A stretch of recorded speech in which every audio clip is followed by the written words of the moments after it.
Penguasa Istana Naga Langit Bab 76. Ini adalah nomor telepon yang diminta Sun Xiaomeng setelah Sun Fuhai. Setelah Chen Baoguo mengangkat telepon, Sun Xiaomeng berkata dengan acuh tak acuh. Sekarang jam berapa? Kapan kamu ingin aku menunggu? Kamu tidak punya waktu, jangan lupa bahwa keluargamu lah yang memohon padaku, dan kamu masih ingin aku menunggu. Setelah Sun Xiaomeng selesai berbicara, dia langsung menutup telepon, tidak menunggu Chen Baoguo berbicara sama sekali. Sisi lain dari Chen Baoguo menjawab telepon, seluruh orang membeku sesaat. Wajahnya agak malu. Lagi pula, di usianya, dia tidak disukai oleh gadis kecil seperti Sun Xiaomeng, hatinya sangat tidak nyaman. Tetapi ketika dia berpikir bahwa Chen Ping harus bergantung pada orang lain untuk memperkenalkannya pada pekerjaan, Chen Baoguo juga menahannya. Ayah, siapa yang menelepon? Chen Ping bertanya. Ini Xiaomeng, mereka menunggu di bawah, cepat turun. Ingatlah untuk mengatakan lebih banyak hal baik kepada mereka. Chen Baoguo mendesak Chen Ping untuk turun. Chen Ping turun ke bawah dan melihat Sun Xiaomeng menunggu di pintu, jadi dia berjalan mendekat dan berkata dengan sedikit permintaan maaf, tidak juga maaf. Aku membuatmu menunggu. Hal pertama yang perlu Anda lakukan adalah melihat situasinya dengan baik. Setelan dinasti yang mana, itu terlalu kuno. Chen Ping sedikit mengernyit, tapi masih menahan amarahnya dan berkata, saya membeli ini 3 tahun lalu. Tapi saya belum memakainya, ini masih baru. Yang baru tidak ada gunanya. Siapa di antara anak muda yang masih memakai pakaian kuno seperti itu sekarang? Sun Xiaomeng merinding, jadi, lalu kenapa aku tidak pergi dan membeli yang baru, kata Chen Ping. Lupakan. Jam berapa sekarang, mau kemana, masuk ke dalam mobil. Sun Xiaomeng membuka pintu mobil dengan wajah dingin dan langsung duduk di dalamnya. Chen Ping ingin duduk di sisi penumpang. Baru saja membuka pintu, tetapi dihentikan oleh Sun Xiaomeng, duduklah di belakang, apakah di sisi penumpang juga bisa Anda duduki? Chen Ping mengerutkan kening, lalu duduk di belakang. Sementara Sun Xiaomeng tidak menunggu Chen Ping duduk diam, dia bergegas keluar dengan tendangan pedal gas. Untungnya, Chen Ping memiliki kungfu lagi, atau dia akan langsung terjatuh. Ingat, ketika kamu masuk perusahaan kamu tidak bisa mengatakan kamu mengenalku, selain apakah kamu bisa mendapatkan wawancara, aku tidak peduli, itu semua tergantung pada kemampuanmu sendiri. Dan kamu tidak mengharapkan aku untuk melakukannya. Bantu kamu, perkenalkan kamu ke perusahaan untuk wawancara, aku sudah cukup menarik. Dalam perjalanan, Sun Xiaomeng mengikuti Chen Ping dan berkata banyak, yang terpenting adalah membuat Chen Ping tidak bisa mengatakan bahwa dia mengenal dirinya sendiri. Karena dia takut Chen Ping akan mempermalukan dirinya sendiri. Bagus, Chen Ping dengan samar membalas kata-kata yang baik. Segera, mobil itu tiba di perusahaan Sun Xiaomeng, yang merupakan perusahaan kolektif dengan lebih dari 10 lantai di seluruh gedung perkantoran. Perusahaan kimia harian Heart and Rain Limited. Chen Ping mendongak melihat nama perusahaan besar. Dan sedikit mengernyit, ini urusan keluarga Su. Jika Chen Ping mengingatnya dengan benar, perusahaan kimia harian Heart and Rain ini juga merupakan industri keluarga Su. Dia ingat bahwa Su Yuki sepertinya pernah menyebutkan bahwa ini adalah perusahaan yang didirikan Su Wenzong untuk Su Yuki pada hari ulang tahunnya sebagai hadiah. Su Yuki adalah ketua dan badan hukum perusahaan ini, hanya saja dia tidak terlibat dalam manajemen dan jarang datang ke perusahaan ini. Benar, ini adalah bisnis keluarga Su terkaya di Hongcheng. Suatu kehormatan besar bisa bekerja di sini, berbagai keuntungannya jauh lebih baik dibandingkan perusahaan lain. Sun Xiaomeng berkata dengan sangat bangga. Chen Ping tersenyum dan tidak mengatakan apa-apa, tetapi mengikuti Sun Xiaomeng menuju bagian dalam perusahaan. Saat dia sampai di pintu, dia melihat seorang pemuda tampan. Tinggi dan tampan berjas berdiri di depan pintu, pria ini tidak lain adalah pacar Sun Xiaomeng, Cui Ziyuan. Xiaomeng, kenapa kamu lama sekali sampai di sini hari ini? Cui Ziyuan menyapa Sun Xiaomeng dengan senyuman di wajahnya begitu dia melihatnya. Jangan sungkan, ayahku memintaku untuk menjemput putra teman perang itu. Jadi aku sedikit terlambat. Sun Xiaomeng berseri-seri, agak tidak terlalu senang. Penguasa Istana Naga Langit Bab 77. Cui Ziyuan memandang Chen Ping di belakang Sun Xiaomeng, sedikit rasa jijik muncul di matanya, sebelum meraih tangan Sun Xiaomeng dan berjalan ke depan. Chen Ping hanya bisa mengikuti di belakang, sementara Cui Ziyuan mengikuti Sun Xiaomeng dan keduanya bergumam dengan berbisik. Jika kamu tidak ingin dia bekerja di sini, ketika wawancara datang nanti, aku akan mengabaikannya saja, hari ini adalah wawancaraku. Cui Ziyuan berbisik, kamu tidak ingin membuatnya terlalu jelas, atau dia akan memberitahu ayahku. Dan ayahku akan bersikap jahat padaku lagi, orang ini baru saja keluar dari penjara, tolak saja dia dengan hal ini. Sun Xiaomeng juga mendekati telinga Cui Ziyuan dan berbisik. Mereka takut Chen Ping akan mendengarnya, tetapi yang tidak mereka ketahui adalah bahwa percakapan kedua orang itu telah didengar kata demi kata oleh Chen Ping. Yang pendengarannya saat ini tidak sebanding dengan orang biasa. Di belakang mereka, Chen Ping tertawa dingin, dia tidak peduli apakah dia mendapat wawancara atau tidak, dia hanya melakukan apa saja. Setelah mengikuti Sun Xiaomeng dan para gadis ke lantai daftar penjualan, Sun Xiaomeng menunjuk ke arah Cui Ziyuan dan kemudian berkata kepada Chen Ping, ikutlah dengannya. Ingat apa yang saya katakan, jangan beritahu siapapun di sini bahwa Anda mengenal saya. Chen Ping mengangguk, lalu mengikuti Cui Ziyuan ke kantor tempat wawancara berlangsung. Saat ini sudah banyak orang yang menunggu di luar. Orang-orang ini semua ada di sini untuk wawancara. Jadi banyak sekali yang ingin datang. Dan tidak ada kekurangan mahasiswa dari beberapa universitas ternama. Tunggu di luar, seseorang akan memanggilmu sebentar lagi. Setelah Cui Ziyuan mengatakan itu, dia langsung masuk ke kantor. Sementara Chen Ping menemukan kursi dan duduk untuk beristirahat. Bung, kamu di sini untuk wawancara juga? Duduk di sebelah Chen Ping, seorang pemuda berkacamata bertanya kepada Chen Ping. Chen Ping menganggukkan kepalanya. Kamu lulus dari sekolah mana? Saya tahu bahwa banyak orang yang diwawancarai kali ini adalah lulusan dari universitas terkenal. Lihat gadis yang mengenakan rok itu, saya dengar dia dari Universitas Qingbei, dan pria dengan ransel itu. Dia adalah lulusan dari Universitas Hai. Pemuda itu memasang ekspresi iri di wajahnya saat dia mengikuti Chen Ping. Saya dari sekolah bisnis Beijiang. Chen Ping tersenyum tipis. Seorang siswa dari Beijiang. Pemuda itu tertegun, lalu terkejut, kamu berani datang ke perusahaan ini untuk wawancara dengan ijazah ini, kamu sungguh berani. Universitasmu itu tidak sebaik sekolah teknik Blue Siang milikku ini. Pemuda itu memandang Chen Ping dengan sedikit bangga, akhirnya dia menemukan seseorang yang ijazahnya tidak sebaik miliknya. Chen Ping tertawa dan tidak mengatakan apapun. Pada saat ini, seorang gadis berseragam kerja datang dan berkata kepada pewawancara, semuanya berikan CV Anda. Kami akan menghubungi Anda untuk wawancara nanti. Setelah mendengar ini, penonton segera menyerahkan CV mereka yang telah disiapkan dengan cermat, kecuali Chen Ping yang duduk tak bergerak. Tuan ini, di mana resume Anda? Gadis itu melihat Chen Ping tidak bergerak, jadi dia bertanya, saya tidak menyiapkan resume, Chen Ping berkata dengan acuh tak acuh. Melihat Chen Ping belum menyiapkan resume untuk wawancara, mata gadis itu berkilat kaget, tapi dia tetap bertanya, Tuan, siapa nama Anda? Jadi saya bisa menelepon Anda nanti? Namaku Chen Ping, kata Chen Ping. Gadis itu mengangguk dan berbalik dan berjalan ke kantor. Kerumunan semua memandang Chen Ping seolah dia bodoh. Bagaimana mungkin dia bisa diwawancarai untuk acara seperti itu, mengenakan setelan ketinggalan zaman dan bahkan tidak menyiapkan resume. Hanya pemuda yang baru saja mengikuti Chen Ping dan berbicara dengannya yang memandangnya dengan sedikit aneh, lalu tiba-tiba berbisik, sobat. Apakah kamu memiliki koneksi dan telah melewati pintu belakang? Chen Ping tercengang, tidak tahu mengapa anak muda itu menanyakan hal itu. Anda pasti sudah melalui pintu belakang. Kalau tidak bagaimana mungkin Anda tidak menyiapkan resume, dan orang yang baru saja membawa Anda ke sini, saya lihat dia adalah eksekutif senior di perusahaan ini. Tidak heran Anda begitu tenang. Pemuda itu memiliki senyuman tersanjung di wajahnya, lalu mengeluarkan sekotak permen karet dari sakunya dan menyerahkan satu kepada Chen Ping. Chen Ping tidak sungkan, dia hanya mengambilnya dan melemparkannya ke mulutnya. Penguasa Istana Naga Langit Bab 78. Sobat, jika kamu benar-benar memiliki koneksi, bisakah kamu menyampaikan kata-kata yang baik untukku nanti, dan jika aku bisa diterima? Aku akan mentraktirmu makan di hotel besar. Pemuda itu memandang Chen Ping dengan penuh harap. Chen Ping tersenyum tipis. Oke, jika aku berhasil. Aku akan menyampaikan kabar baik untukmu. Terima kasih, terima kasih, terima kasih banyak. Pemuda itu sangat senang karena dia terus mengikuti Chen Ping dan berterima kasih padanya. Wawancara segera dimulai, satu demi satu orang yang diwawancara masuk dengan gugup dan keluar dengan frustrasi, bahkan beberapa orang yang diwawancarai dari universitas terkenal tidak berhasil.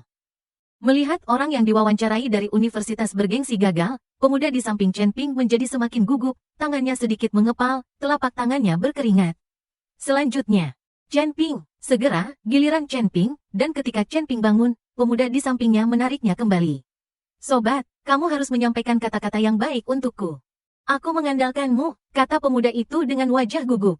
Chen Ping mengangguk, lalu masuk ke kantor. Begitu dia masuk, dia melihat 3 orang duduk di belakang meja. Dan gadis yang baru saja mengumpulkan resume berdiri di sampingnya. Cui Ziyuan duduk di tengah, jelas dia adalah pewawancara utama untuk wawancara hari ini, 2 kiri dan kanan hanya pengiring. Apakah wawancara bisa dilewati atau tidak, hanya perlu satu kata dari Cui Ziyuan. Cui Ziyuan memandang Chen Ping dan berkata dengan mata tenang, perkenalkan dirimu. Chen Ping hendak berbicara. Tetapi dia melihat pewawancara di samping Cui Ziyuan berkata, karena Anda tidak memiliki CV. Anda perlu memberitahu kami semua tentang pengalaman Anda selama bertahun-tahun sejak Anda lulus dari universitas. Chen Ping mengangguk dan dengan singkat menceritakan kepada mereka tentang pengalamannya setelah lulus. Dan tentu saja tentang pemenjaraannya, dia tidak menyembunyikannya, juga tidak ada yang disembunyikan. Jelas Cui Ziyuan sudah memberitahu mereka tentang hal itu, jadi mereka tidak terkejut. Setelah mendengar ini, mata Cui Ziyuan sedikit tertutup, kedua tangannya digenggam di depan dadanya, dan dia bersandar di kursinya tanpa mengucapkan sepatah kata pun. Gadis di samping melihat ini dan buru-buru maju ke depan untuk memarahi Cui Ziyuan dengan lembut.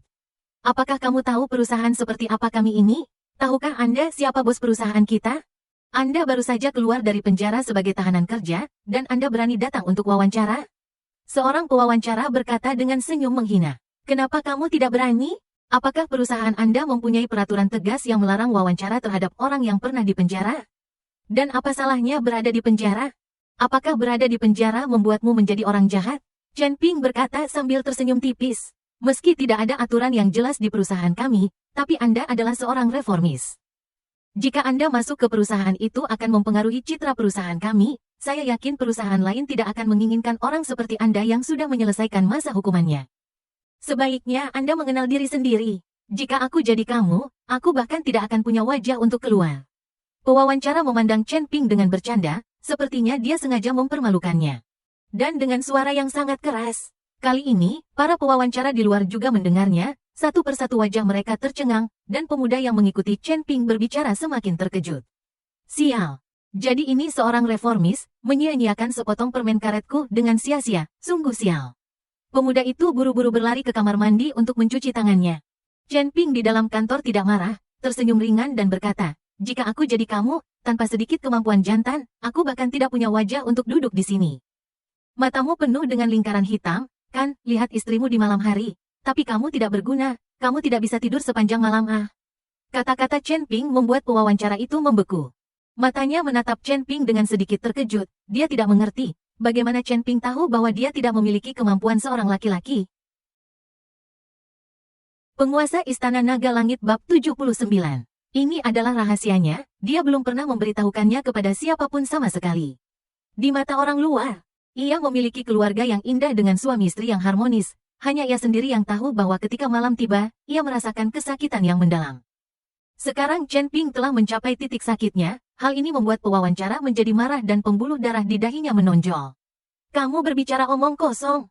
Kamu tidak memiliki kemampuan untuk menjadi laki-laki. Aku punya istri, aku punya anak, keluargaku sangat bahagia. Pewawancara menggeram keras. Dengan sengaja memberikan beban ekstra pada anak-anak sebagai cara untuk menyangkal Chen Ping dan membuktikan bahwa dia berbicara omong kosong. Chen Ping tertawa, sekalipun kamu punya anak. Itu bukan milikmu sendiri. Entah kamu yang memungutnya atau istrimu yang memilikinya dengan orang lain, karena masalahmu berasal dari masa kanak-kanak, dan itu juga karena sebuah kecelakaan. Disebabkan oleh kekuatan eksternal yang membuatmu kehilangan kemampuan menjadi seorang laki-laki. Ledakan, saat Chen Ping menyelesaikan kata-katanya. Pewawancara itu dengan kejam menamparkan meja dan berdiri, menatap dengan marah ke arah Chen Ping dan berkata, kalian sedang menyelidiki saya? Pewawancara ini memang telah kehilangan kejantanannya karena selangkangannya ditendang oleh keledai saat masih kecil. Dan baru saja menggendong seorang anak setelah menikah. Hal-hal ini, kecuali orang-orang di keluarga lamanya yang mengetahuinya, tidak ada seorang pun di Hong Cheng yang mengetahuinya. Dan dia sengaja menjauh dari keluarga lamanya karena alasan ini. Tetapi yang mengejutkannya, Chen Ping langsung memberitahu dia tentang hal itu. Kamu belum layak untuk diselidiki. Chen Ping tertawa dingin, namun perkataan pewawancara itu juga menjadi bukti sampingan bahwa apa yang dikatakan Chen Ping itu benar. Yang sekaligus membuat beberapa rekan di tempat kejadian memandang pewawancara itu dengan tatapan aneh. Pewawancara juga sepertinya merasa bahwa dia telah mengatakan hal yang salah. Dan segera menjadi kesal dan bergegas menuju Chen Ping. Melihat wawancara itu akan berubah menjadi perkelahian, Cui Ziyuan hanya bisa berteriak dengan marah, cukup. Duduk kembali. Pewawancara hanya bisa menatap tajam ke arah Chen Ping lalu duduk kembali. Cui Ziyuan hanya ingin anak buahnya mempermalukan Chen Ping dan kemudian mengatakan kepadanya bahwa dia tidak cocok, tetapi dia tidak menyangka akan menjadi seperti ini. Yang membuat Cui Ziyuan sedikit marah di dalam hatinya. Nak, kamu tidak cocok bekerja di perusahaan kami, kamu bahkan tidak ingin menunjukkan pintu kepada kami dengan status ini. Lebih baik pergi dan jangan kembali lagi di masa depan. Pewawancara lain melihat wajah Cui Ziyuan sedikit marah dan langsung menegur Chen Ping. Perusahaan yang sangat besar. Memiliki karyawan seperti Anda, ini adalah waktu yang tepat untuk memperbaiki keadaan. Chen Ping mencibir dan bangkit untuk keluar, dia tidak benar-benar ingin bekerja di sini. Namun saat Chen Ping bangun dan hendak berjalan keluar pintu, tiba-tiba seorang pemuda jangkung, mengenakan jas dan dengan wajah dingin masuk. Pemuda itu membawa sedikit otoritas di tubuhnya dan melirik ke arah Chen Ping begitu dia memasuki pintu. Chen Ping juga melihat pemuda itu, lalu bersiap untuk pergi. Tapi siapa yang tahu bahwa pemuda itu akan menghentikannya? Apakah kamu Chen Ping? Chen Ping memandang pemuda itu dengan bingung dan mengangguk sedikit, dia tidak mengenal pria di depannya. Tetapi jika orang tua Chen Ping ada di sana, mereka pasti akan mengenalnya, pria di depannya itulah yang pergi ke Panlong Bay Villa dan mengusir orang tua Chen Ping. Tuan Xing, setelah melihat pemuda ini, Cui Ziyuan segera menjilat dan berlari. Sebelum menjelaskan, orang ini bernama Chen Ping, dia datang untuk melamar pekerjaan. Dan karena dia tidak memenuhi persyaratan perusahaan kami menolaknya. Jaga dia. Setelah pemuda itu mengatakan itu, dia menatap Chen Ping lagi sebelum berbalik dan hendak pergi. Tuan Xing, dia adalah buruh reformasi yang baru saja keluar dari penjara. Cui Ziyuan memanggil pemuda itu dan berkata. Pemuda itu perlahan berbalik, matanya penuh dingin menatap Cui Ziyuan. Apakah kamu mengajariku melakukan sesuatu? Hal ini mengejutkan Cui Ziyuan dan menggelengkan kepalanya berulang kali. Saya tidak berani, saya tidak berani. Penguasa Istana Naga Langit Bab 80. Pemuda itu berbalik dan berjalan pergi, Cui Ziyuan dan kedua pewawancara semuanya membeku, masing-masing memandang Chen Ping dengan tidak percaya. Tidak mengerti bagaimana Chen Ping mengetahui manajer umum perusahaan yang mengejarnya. Chen Ping, bagaimana Anda mengenal Tuan Xing? Cui Ziyuan bertanya dengan wajah penuh kebingungan. Apakah dia manajer umum perusahaan ini? Aku tidak kenal dia. Chen Ping menggelengkan kepalanya. Chen Ping tidak mengenal pemuda ini, dia juga belum pernah melihatnya. Tetapi pemuda ini telah melihat Chen Ping, dan telah melihat Chen Ping dengan matanya sendiri mengikuti perselingkuhan Su Yuqi. Pemuda itu bernama Xing Jun. Seorang mahasiswa asing yang lulus dari Universitas Stanford di luar negeri dan dipekerjakan kembali setelah dia mengambil posisi di grup Su. Dan Xing Jun ini juga memperhatikan Su Yuqi dan mengejarnya, hanya saja Su Yuqi belum mengatakannya. Setelah Su Wenzong memberi Su Yuqi perusahaan tersebut, karena Su Yuqi tidak mengelolanya. Maka dia memindahkan Xing Jun menjadi manajer umum Xinyu Daily Chemical Co. Xing Jun ini memang memiliki kekuatan, dan dalam waktu singkat dia mengelola perusahaan dengan tertib. Dan juga menjadi anak perusahaan Su Group yang paling menguntungkan. Alasan mengapa Xing Jun bekerja sangat keras adalah agar Su Yuqi melihatnya. Tetapi ketika dia mengetahui bahwa Su Yuqi sebenarnya mengikuti seorang anak seperti Chen Ping yang telah dipenjara, dia mengalami transformasi batin yang besar dan dia ingin melakukannya. Bahwa Su Yuqi menjauh dari Chen Ping. Sekarang Chen Ping datang ke perusahaan untuk wawancara, tentu saja dia harus memanfaatkan kesempatan ini, selama Chen Ping tetap berada di dalam perusahaan. Dia akan memiliki puluhan ribu cara untuk membuat Chen Ping tahu apa yang harus dilakukan, dan dia juga bisa memprovokasi Chen Ping untuk mengikuti hubungan Su Yuqi. Ini sungguh aneh, Cui Ziyuan mengerutkan kening, tetapi manajer umum memberitahu, dia, seorang manajer departemen, tidak berani untuk tidak patuh, hanya bisa berkata kepada Chen Ping. Anda pergi ke prosedur pelantikan, maka saya akan mengirim seseorang untuk membawa Anda mengenal perusahaan ini. Sekarang Cui Ziyuan tidak berani merepotkan Chen Ping untuk saat ini. Dia tidak tahu hubungan seperti apa yang dimiliki Chen Ping dengan Xing Jun. Chen Ping juga agak aneh. Dia tidak mengerti kenapa ini siapa namanya Xing Jun, kenapa dia meninggalkan dirinya sendiri. Sepertinya dia mengenalnya. Mungkinkah Su Yuqi mengetahui bahwa dia datang ke perusahaannya untuk wawancara dan secara khusus memberikan instruksi kepada manajer umum ini? Chen Ping merenung dengan sedikit cemberut saat dia mengikuti gadis itu dari kantor keluar dan dibimbing melalui prosedur pelantikan. Sial, nak ternyata seorang reformis. Sial banget aku ngobrol setengah hari sama kamu, sial sekali, sama seperti kamu tidak akan pernah bisa melamar pekerjaan. Begitu Chen Ping keluar, dia dihitung oleh pemuda yang baru saja memakai kacamata. Chen Ping memandang pemuda itu, dia awalnya merasa bahwa pemuda ini baik, tetapi dia tidak menyangka dia menjadi pria yang bermata anjing. Tuan Chen, tolong ikut saya ke sini, Anda memerlukan kartu identitas untuk prosedur pelantikan, apakah Anda membawanya? Gadis yang mengikuti Chen Ping keluar bertanya pada Chen Ping. Oh, aku membawanya. Chen Ping menyerahkan kartu identitasnya kepada saudari itu, lalu tersenyum penuh terima kasih. Dia tahu bahwa gadis itu sengaja menanyakan hal ini. Untuk mengatakannya kepada pemuda itu. Benar saja, ketika pemuda itu melihat bahwa Chen Ping telah berhasil dalam wawancaranya, matanya tiba-tiba membulat dan wajahnya penuh rasa tidak percaya. Tapi Chen Ping mengabaikannya, dan setelah mencibir, dia mengikuti gadis itu dan pergi. Saat Chen Ping melamar pekerjaan di kantor manajer departemen penjualan, Sun Xiaomeng berkata kepada Cui Ziyuan dengan wajah marah, "Ada apa denganmu? Bukankah kamu bilang jangan mempekerjakannya? Sekarang dia sudah dipekerjakan, dia akan membuatku sangat kesal. Dan ayahku akan memaksaku membawanya ke tempat kerja setiap hari. Bisakah kamu menyalahkanku untuk itu? Siapa yang tahu hubungan seperti apa yang dimiliki anak itu dengan Tuan Xing? Dia dipekerjakan langsung oleh Tuan Xing, apa yang bisa saya lakukan?" Cui Ziyuan juga berkata dengan wajah tidak senang. Bersambung.